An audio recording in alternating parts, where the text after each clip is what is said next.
So this is an image that I saw about 2 months ago while I was on my bike. It's the kind of thing you don't see when you're driving. I mean, when you're driving, riding your bike, you see a lot more things. You're going slower and it's a lot more fun riding the bike. You're kind of inspirational.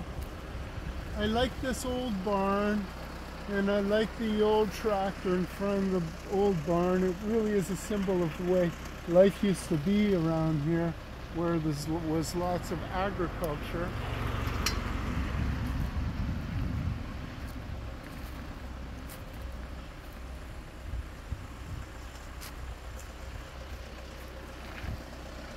And so, you know, I also like that it's overgrown with stinging nettles and thorns, and I like that old plastic tarp put on the roof, so they're trying to save the barn from water coming in.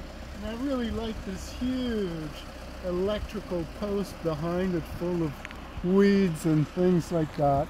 So I positioned my camera about here so that there's a wide shot on a 120mm lens that we're a little bit in front of like a lane, so hopefully I'll be able to work fast enough to do it before somebody complains or tries to run me over. Around here you never know, you know. Anyway, I think I just have to move back a little bit more, and I think this is about the shot. The lighting is perfect.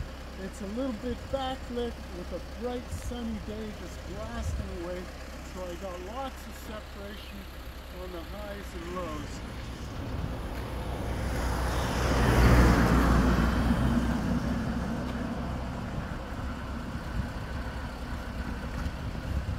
Usually I like to put my camera bag underneath the tripod, so it's easier to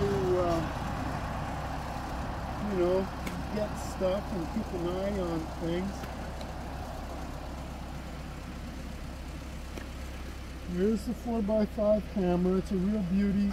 It's done, I've used this since 1990, and so that means that's 10, 20, 35 years I've been using this camera.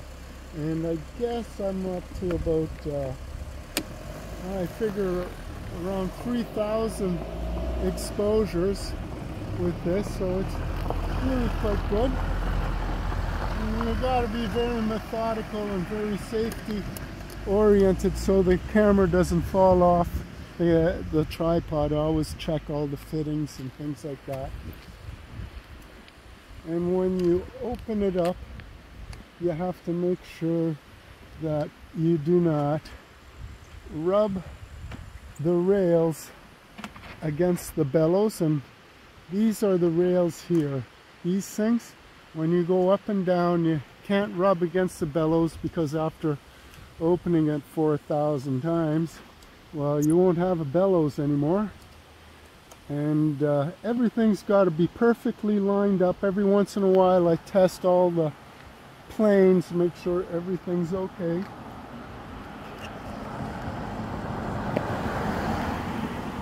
Here's my 120mm lens, Schneider, just a beauty. It really makes beautiful pictures.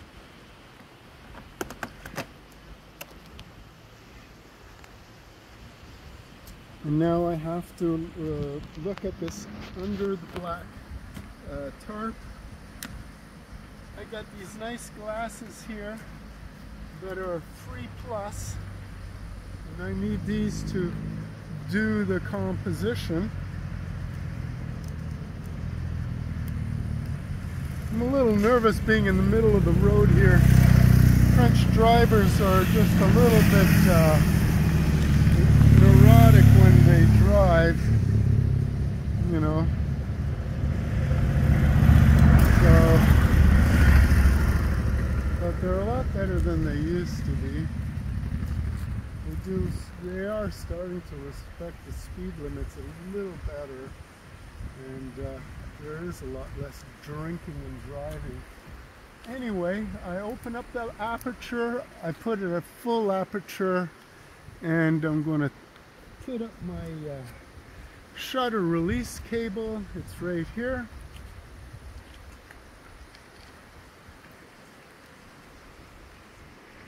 So that's up. Let's take a look, see what happens.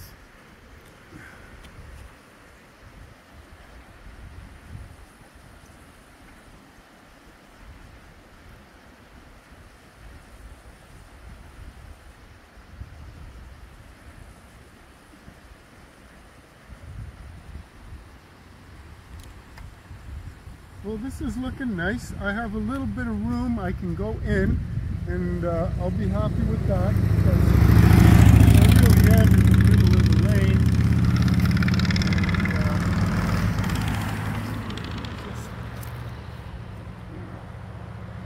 I don't want to get hit by a car today. Let's take a look at this again. It's a little better here, I think.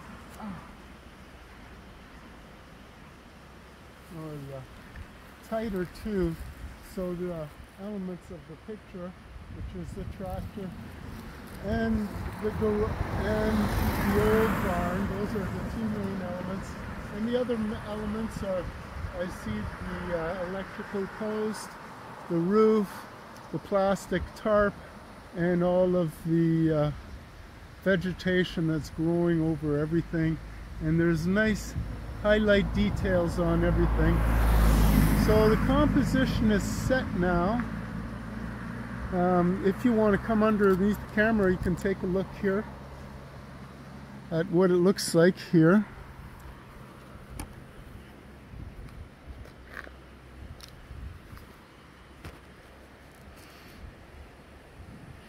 So that's what the image looks like inside the camera. It's upside down. And here we are. It's important to keep this well closed, or else you just can't see a thing. There we go. Now the most difficult part of this whole procedure is doing the focus. So I use my extra powerful magnifying glasses for jewelers, and there I can do my focus on the center and also in the four corners. So I have a chance of having a nice negative.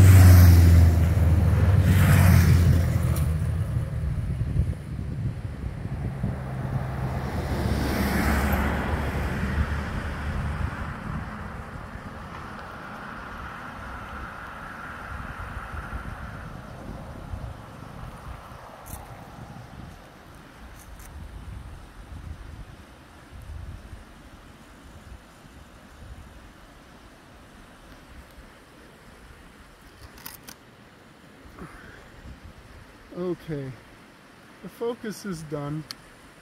Now I have to adjust the focus. I have to move the back plane back by 1 millimeter because when they built the camera, the flange depth of the ground glass does not match the flange depth of the film holder. So I have to move the back plane by 1 millimeter. And I just did that. Everything's locked off. Now I close the iris and I take a light meter reading. Here's my faithful Asahi Pentax. I work so much with this light meter. It's unbelievable. Now in the film business, we would literally do all of our lighting with this meter. All the DPs had this light meter, really very precise, reliable, fast, consistent. So let's look. The shade is at 11. The highlight of the greenery is 14. The highlight on the tractor is 15.1. The lowest part of the tractor's 10, and it just goes 10, 10, 10. And the highlights down. The darkest part of the image is 9.1. The front of the house is 13 and 12.1.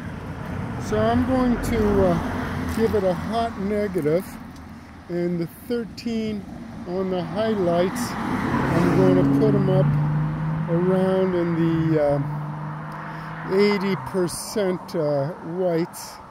And I'm shooting 100 ASA, which means I can shoot at a 30th at 8.5, which is an EV 11.2.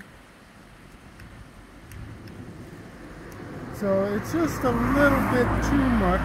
So I'll go to 12, and I got a 60th at 8 or a 30th at 11. A 30th of 11 is what I'm going to shoot this up.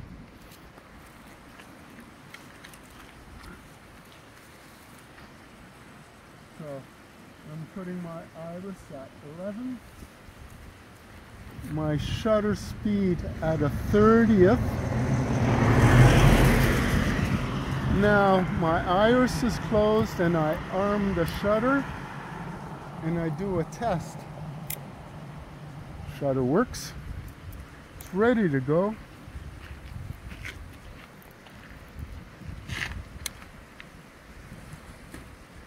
I get my film holder.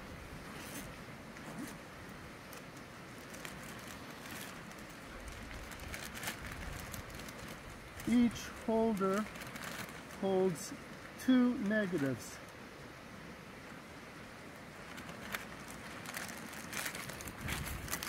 Keep it out of the sun.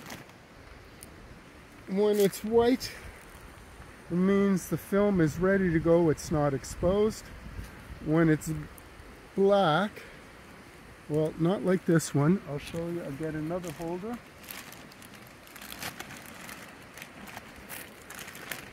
This one is next in line. I always go in order so I can remember what I did during each negative. So this one is exposed, it's black side. And this is not exposed, it's white. I always wipe the face of the security blade just to get rid of any dust.